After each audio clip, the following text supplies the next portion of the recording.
Good morning. My name is Bhumika Pandey, and I'm the pupil teacher of RKG Educational College, BA third semester.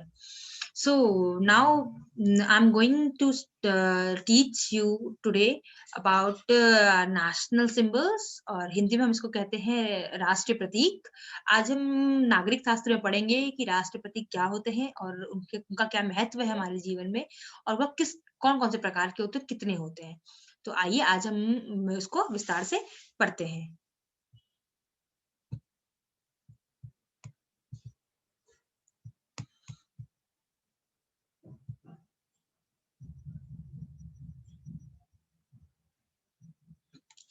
तो आज हम राष्ट्र प्रतीक के बारे में अध्ययन करेंगे और हम जानेंगे कि राष्ट्र प्रतीक का हमारे जीवन में क्या महत्व है और हमारे देश में कौन-कौन से राष्ट्र प्रतीक दिए गए हैं हमें और वो किस उनके चिन्ह क्या हैं?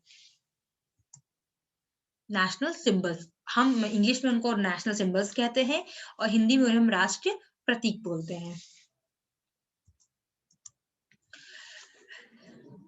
तो आज हम पढ़ेंगे national symbols of India.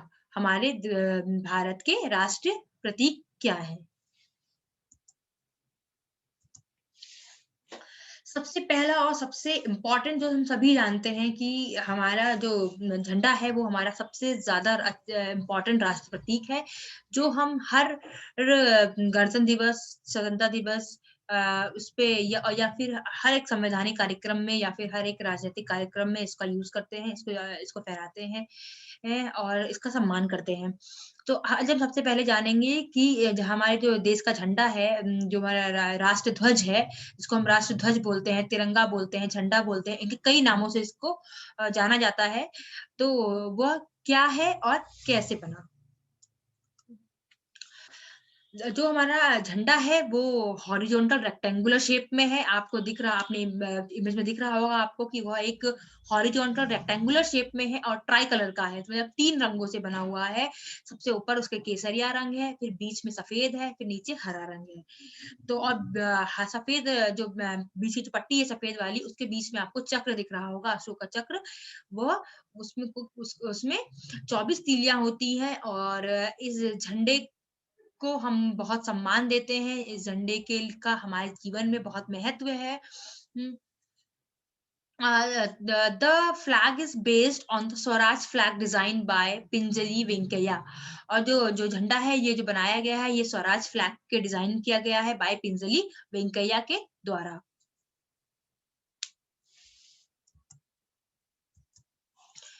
National emblem ये हमारा नेशनल एम्बलम है और जो इसका चिन्ह है वो 3 शेरों के मुँह वाला इस तरह का चिन्ह है जो आपको दिख रहा होगा।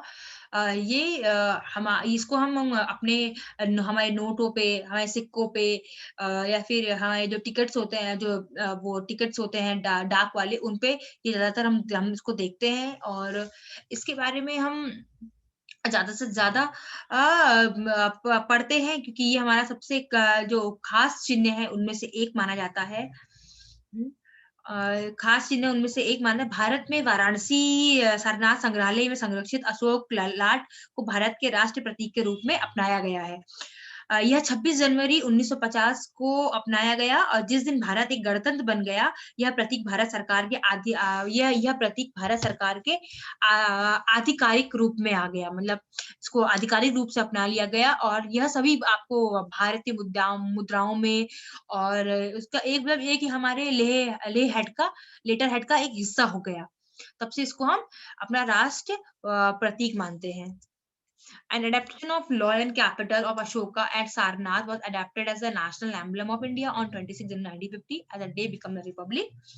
Forming an integral part of the emblem is the motto inscribed up below and at the abacus is Devanagari script.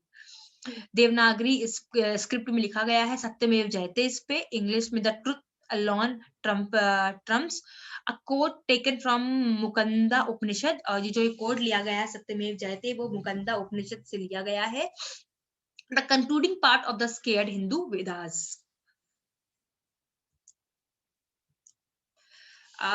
जो आप हम जानते हैं नेशनल एंथम जिसको हम राष्ट्रीय गान बोलते हैं वो हमारा क्या बोलते हैं ये हमारा राष्ट्रीय गान है अ, और ये हमारे देश के जो राष्ट्र का जो गीत है, राष्ट्रगान की जो गायन अवधि है वो लगभग 52 सेकंड्स की है, 52 सेकंड्स की है, और ये रवीन्द्रनाथ टैगोर जी के द्वारा अडॉप्ट की गई है, मतलब उनके द्वारा लिखी गई है by the constituted assembly as a Indian national anthem of 24 January 1950 में। 24 जनवरी 1950 में इसको राष्ट्रीय एंथम को अपनाया गया था, और जो इसके बोल हैं वो रवीन्द्रनाथ टैगोर जी के द्वारा लिखे गए हैं। और 1950 में इसको ऑफ़िशियली रूप से राष्ट्रीय चिन्ह घोषित कर दिया गया था। राष्ट्रगान के गायन की अवधि लगभग 52 सेकंड की है, और इसमें कुछ अवसरों पर राष्ट्रगान संक्षिप्त रूप में भी गाया जाता है। इसमें प्रथम तथा अंतिम पंक्तियाँ ही बोलते हैं, जिसे लगभग 20 सेकंड का समय लगता है। इसकी जो प्रथम और अंतिम पंक्तियाँ हैं, इसको बोलने में ही हमें कम से कम 20 सेकंड्स लग जाते हैं। और संविधान सभा ने जनगण मन हिंदुस्तान के राष्ट्रगान के रूप में 24 जनवरी 1950 को अपनाया था। इसे सर्वप्रथम 27 दिसंबर 1911 को कांग्रेस के कलकत्ता, अब दोनों भाषाओं में बंगाली और हिंदी में अधिवेशन किया गया है।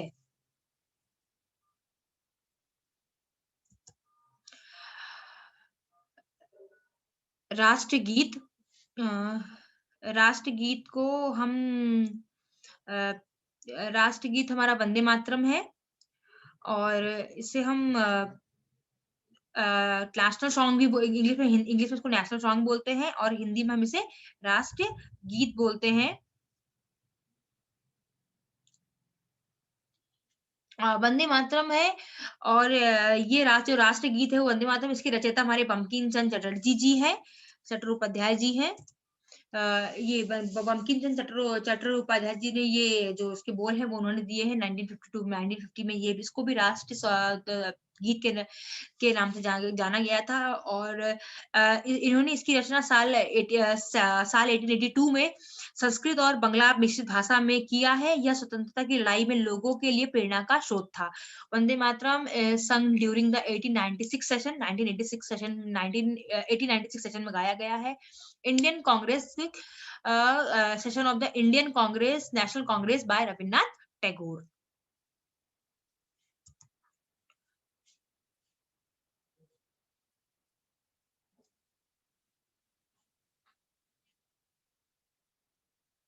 National oath national oath, or we can say national pledge.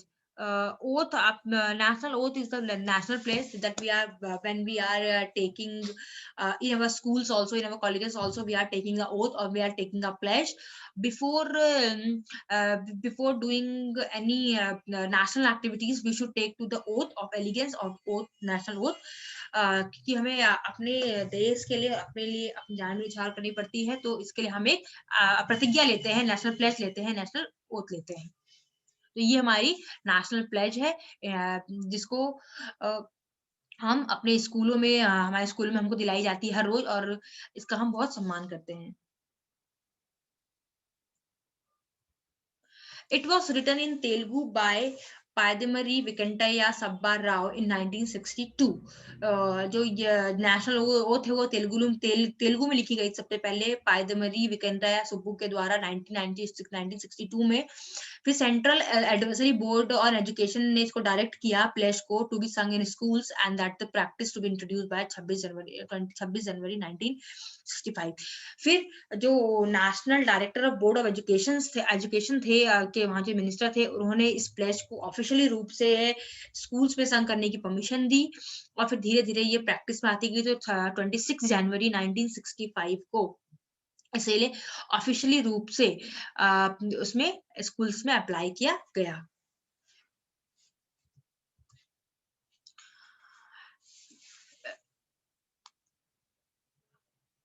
राष्ट्रीय पशु,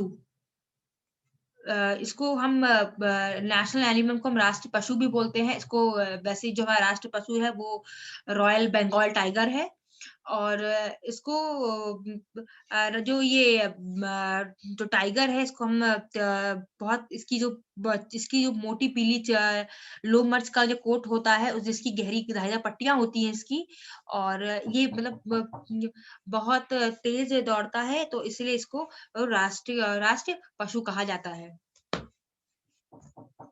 Bengal tiger, the largest carnivore, is found only in the Indian subcontinent and can be found in most region of the country. जो ये Bengal tiger है ये सबसे largest है और ये इंडियन सब कॉन्टिनेंट में पाया जाता है और ये भी कहाँ पे कि भी कंट्री के हर मोस्ट रीजन्स में हमको आपको रॉयल बंगाल टाइगर देखने को मिलेगा। फिर है नेशनल एक्वाटिक एनिमल जिसमें डॉल्फिन को नेशनल एक्वाटिक एनिमल कहा गया है और ये जो रिवर डॉल्फिन है ये अपने आप में ही इतनी बड़ी है कि इसे आपको दिया गया है इसको जो ये गंगा नदी की जो डॉल्फिन है इसको रिवर डॉल्फिन कहा गया है और इसका जो लंबाई है वो काफी लंबी है और इसको गंगा नदी डॉल्फिन सभी देशों के नदियों के जल मुख्यतः गंगा नदी के तथा सिंधु नदी के आसपास के देशों से डॉल्फिन पाकिस्तान को सिंधु नदी के जल में पाई जाती है। केंद्र सरकार ने 4 अक्टूबर 2002 को गंगा डॉल्फिन को इसको गंगा डॉल्फिन कहते हैं हिंदी में और इसको गंगा डॉल्फिन को भारत का राष्ट्रीय जलीय जीव घोषित किया गया था।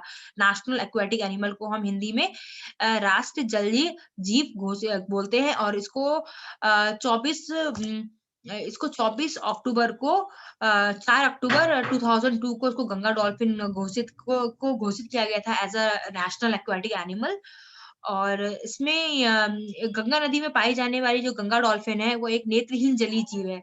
उसकी जो आँखें हैं वो नहीं है, वो ब्लाइंड है और इसकी प्राण शक्ति अत्यंत तीव्र होती है। विलुप्त पाए इस जीव की वर्तमान में भारत में 2000 से भी कम संख्या रह गई है जिसका मुख्य कारण है गंगा का बढ़ता प्रदूषण, बांधों का निर्माण एवं शिकार है। अब काफी हमारे एनिमल्स जो हैं वो कम हो गए हैं because of due to the lack of awareness and क्योंकि हमारी जो गंगा है वो उसमें सब अब गंदगी भर गई है, सब उसमें प्रदूषण भर चुका है और बहुत अब लोग अपने खाने के लिए भी शिकार करने लगे जानवरों का। पहले लोग जानवर नहीं खाते थे, अब तो वो खाने भी लगे हैं, तो उसके लिए ये अभी एक कम संख्या में पाई जाने लगी है। इसका जो शिकार है, वो मुख्यतः तेल के लिए किया जाता है। जो डॉल्फिन यूज़ की जाती है, वो जनरली हम ऑयल के लिए यूज़ करते हैं इसको डॉल्फिन को इसके लिए हम यूज़ करते हैं और इसके अन्य मछलियों को पकड़ने के लिए भी के चारे के रूप में प्रयोग किया जाता है। एक समय उत्तर प्रदेश के नरोरा और बिहार पटना साहिब में बहुत थोड़े से क्षेत्र में गंगा डॉल्फिन बची हैं अब। ये आपको जनरली आपको देखने को मिल जाएगी पटना साहिब में और ये बिहार के और नरोरा में। क्योंकि बिहार व उत्तर प्रदेश में इसे सौंस जबकि आधुनिक भाषा में इसे सीहू के नाम से जाना जाता है इस डॉल्फिन को। National flower as we all know कि नेशनल फ्लावर लोटस है यहाँ हमारा। हुँ, नेशनल फ्लावर लोटस है। Lotus is a sacred flower and occupies a unique position in the art and mythology of Asian अ इसको यूनिक फ्लावर कहा गया है, राष्ट्रीय पुष्प कहा गया है कमल को और ये पवित्र पुष्प है और इसके जो इसका प्राचीन भारतीय कला और गाथाओं में विशेष स्थान दिया गया है। अति प्राचीन काल से इसकी भारत संस्कृति की मांगलिक प्रतीक रहा है ये हमारा। भारत पेड़-पौधों से हमारा हरा-भरा है, परंतु जो छवि और जो आकर्षण इसका रहा है के कमल का वह किसी और का ना रहा है। तो वर्तमान में उपलब्ध डाटा वनस्पति विविधता में इसका विश्व में 10वाँ एवं एशिया में चौथा स्थान प्राप्त है इसको। अब तक 70% भौगोलिक क्षेत्र का सर्वेक्षण किया गया जिसमें से भारत में वनस्पति सर्वेक्षण द्वारा 47,000 वनस्पतियों की प्रजातियों का वर्णन किया गया है। एंड ये हमारी संस्कृति को की पहचान है और यह पुष्प हमारे लिए बहुत महत्व रखता है। अब बात करते हैं हम इंडियन करेंसी अब हम बात करते हैं इंडियन करेंसी की नेशनल करेंसी की, नेशनल मुद्रा की अ, न तो ये जो नेशनल करेंसी है ये हमारी रुपया है और इसको मतलब बहुत से इंडियन रूपी ही बोलते हैं हम लोग, इंडियन रुपीज़ बोलते हैं और इसका जो चिन्ह है वो रा के शेप में है रा जो भारतीय मुद्रा का चिन्ह है वो रा शेप की मुद्रा के लिए प्रयोग किया जाने वाला चिन्ह है। यह डिज़ाइन भारत सरकार द्वारा 14 जुलाई 2010 को सार्वजनिक किया गया था। अमेरिका डॉलर, ब्रिटिश पाउंड, जापानी येन और यूरोपियन संघ के यूरो के बाद रुपया 5वीं ऐसी मुद्रा बन गया जिसे उसे प्रतीक चिन्ह के पहचाना जाएगा। तो इसको अमेरिका, ब्रिटिश, जापान उसके बाद 5वां स्थान इसको मिला जिसमें ये एज़ अ नेशनल करेंसी जाना जाएगा। जिससे उसके प्रतीक चिन्ह से पहचाना जाएगा। राष्ट्र रुपये के लिए अंतर्राष्ट्रीय 3 अंकीय कोड होते हैं, आईएसओ मानक होता है जिसको हम बोलते हैं और उसके अनुसार ये रुपया होता है। और गठित एक रिज़र्व बैंक के डिप्टी गवर्नर की अध्यक्षता में गठित एक उच्चारी समिति ने भारतीय संस्कृति और भारतीय भाषाओं के साथ ही आधुनिक युग से बेहतर सामंजस्य रखा गया है। और मूलतः यह एक नया चिन्ह देवनागरिक अक्षर पर आधारित है, किंतु यह रोमन के कैपिटल अक्षर आर के बिना अधोकार डंडे का भी आभास देता है। अतः इस चिन्ह को इन दोनों अक्षरों का मिश्रण माना जाता है। रोमन और देवनागरी अक्षरों का चिन्ह का मिश्रण माना जाता है। मूल रूप से तमिल भाषा इसकी अभिकल्पक उदय के अनुसार जब वो इसका डिजाइन सोच रहे थे तो उन्हें लगा कि सिर्फ देवनागरी लिपि संबंधित कोई चिन्ह ही भारतीय भावनाओं को व्यक्त कर सकता है। तो ऊपर की तरफ समांतर रेखाएं हैं जिसके बीच में खाली जगह जो समित है वहां पर हर भारतीय झंडे तिरंगे का आभास देती है।